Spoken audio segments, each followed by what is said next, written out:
खुलुमबाय स्टुडिअ दं आं रबिन बसुमतारी मुसलपुराव आसामनि केबिनेट मन्त्रि उरखाव ब्रह्मआ आदर्श अंगनबाड़ी मिरु बेखेवदों।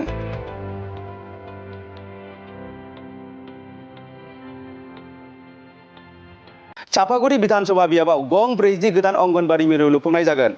बाक्सा जिल्लानि मुसलपुर खाथिनि 1 नं काटलिगावआव मडेल अंगनबाड़ी मिरुनि बेखेवनाय हाबाफारिखौ दिनै खुंफुंनाय जायो।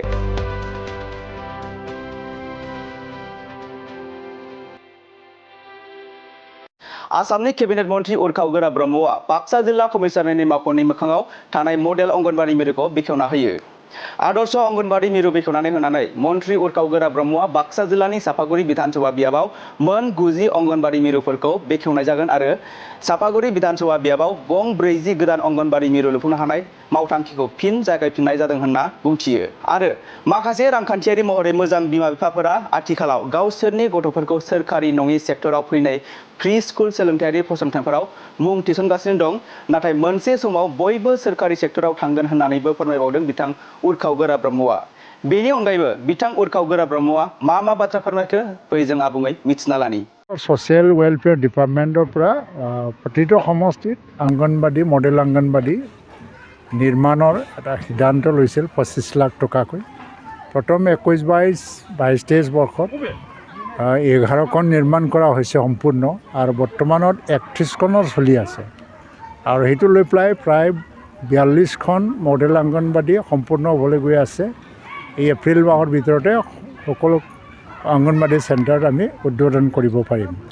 তাৰ লগতে আকৌ 40খন দিছে, মানে মুঠ 82খন মডেল অংগনবাড়ী চেণ্টাৰ চাপাগুড়ি সমষ্টি হিচাপে পুৰণা চাপাগুড়ি সমষ্টি হিচাপে আমি পাবলৈ গৈ আছোঁ। আৰু ইয়াৰে কাটলি গাঁৱত যিটো নিৰ্মাণ কৰা হ'ল, আজি 9খন অংগনবাড়ী চেণ্টাৰ মই উদ্বোধন কৰিম আৰু ইয়াৰে কাটলি গাঁও anganwadi centre 41 number anganwadi centre number 1 কাটলি গাঁৱত নিৰ্মাণ কৰা হৈছে। এইটো আৰাইদেৱৰ পুঁজিৰ অধীনত আৰু আজি সম্পূৰ্ণ হোৱাৰ বাবে আজি ৰাজহুৱাভাৱে এই অঞ্চলৰ ৰাইজ আৰু যিসকল অংগনবাড়ী চেণ্টাৰৰ লগত জড়িত আছে, মূল উদ্দেশ্য হ'ল যে ৰোগ নিৰ্মূল কৰিব লাগে, ৰোগমুক্ত কৰিব লাগে। উদ্দেশ্যটো হ'ল বাচ্চাবিলাকক তেওঁলোকে যাতে মানে ওজনৰ ক্ষেত্ৰত মানে আণ্ডাৰৱেট যিটো নহয় আৰু সৰু সুৰা যিবিলাক শিশুকালতে মৃত্যুবৰণ কৰিব লগা হয়, যে নিউট্ৰিশ্যনৰ অভাৱত সেইবিলাক নাইকিয়া কৰি পেলাই সুস্থ এটা নৱপ্ৰজন্ম সৃষ্টি কৰাটোৱে আমাৰ উদ্দেশ্য। ইয়াত গাৰ্জেনসকলৰ যথেষ্ট ভূমিকা আছে আৰু অংগনবাড়ী চেণ্টাৰত যিসকলে কাম কৰে ঘৰে ঘৰে গৈ পেলাই কি ধৰণৰ সমস্যা চলি আছে এইটো চাব লাগে। তো মই ভাবোঁ অংগনবাড়ী চেণ্টাৰৰ যিটো মহৎ উদ্দেশ্য, বাচ্চাবিলাকক শিশুকালতে মৃত্যুবৰণ হোৱা আৰু ৰোগমুক্ত কৰা আৰু লগতে কি শিক্ষা দীক্ষাৰ প্ৰতি মানে যিটো এটা মটিভেশ্যন সৰুকালৰ পৰা কৰা, ইয়াত যথেষ্ট সফল হৈছে।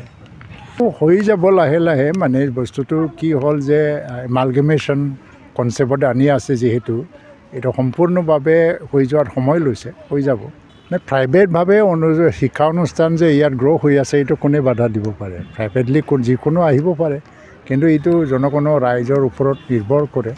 আৰু প্ৰাইভেট অনুষ্ঠান শিক্ষা কিডজি এইবিলাক আহিছে, মানুহবিলাক ইকনমিক কণ্ডিশ্যনটো ভাল হোৱাৰ কাৰণে আজি চৰকাৰী খণ্ডৰ পৰা প্ৰাইভেট খণ্ডলৈ গুচি যোৱাৰ এইটো এটা মানসিকতা এইটো আহি গৈছে। তাৰ মাজতো গভমেণ্টে এইটোৰ কাৰণে যেতিয়া ডেভেলপ এটা অসমৰ ধাৰণা আমি সৃষ্টি কৰি আছোঁ, যেতিয়া সম্পূৰ্ণ হৈ যাব, মানুহে দেখিব যে চৰকাৰী স্কুল বা অংগনবাড়ী চেণ্টাৰবিলাকে ডুইং ফাৰ বেটাৰ দেন দি প্ৰাইভেট স্কুলছ বা প্ৰাইভেট ইনষ্টিটিউশ্যনবিলাক, তেতিয়া এইটো সলনি হৈ যাব। কিন্তু এইটো জেনেৰেল ফেন'মেনন গোটেই পৃথিৱীত আছে, সেই বুলি চৰকাৰী অনুষ্ঠানবিলাকে মৰি যোৱা নাই।